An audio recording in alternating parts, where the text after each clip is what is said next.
le coq de Saint-Aignan. Bah, il a dû siffler parce que il a ramené plein de copines. Toute la basse-cour est en Loire. Mais alors qu'est-ce qu'elle fait là? Toute la basse-cour est arrivée ici. Merci le coq. On a des oies. Alors les oies, vous avez l'habitude de les voir.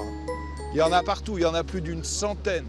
Des oies blanches, on a des bernaches. C'est pas des oiseaux de Loire là. Qu'est-ce que ça fait là?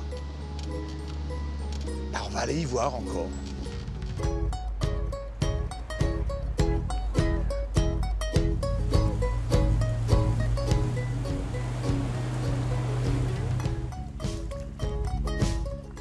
Qu'est-ce qui s'est passé? Eh bien, il y a quelques années, c'est une histoire vraie, il y avait un éleveur qui élevait des oies, qui élevait des canards. Et puis, bah, malheureusement, ce monsieur est décédé. Et les gens qui sont passés derrière, je ne vais pas te dire de nom parce que ce qui se passe sur la Loire reste sur la Loire, n'ont pas su quoi faire de cet élevage. Et donc, ils ont pensé que c'était bien de libérer les oiseaux. Et ils sont venus les libérer en face, en bord de Loire. Petit à petit, bah, ils ont appris à renager, à voler et à se reproduire.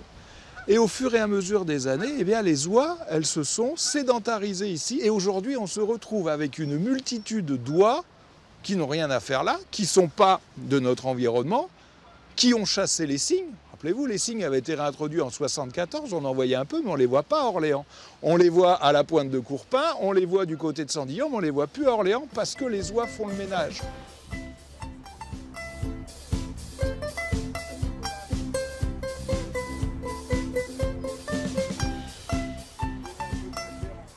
Il y a un nid là.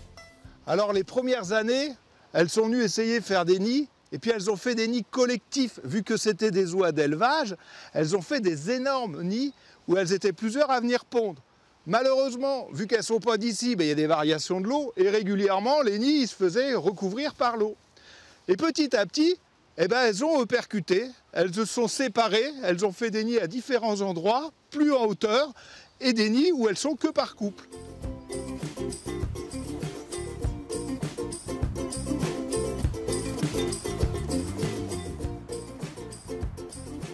Alors cette invasion des oies en Loire, est-ce que c'est une bonne chose? Moi j'en sais rien. À vous de juger, je fais juste que constater.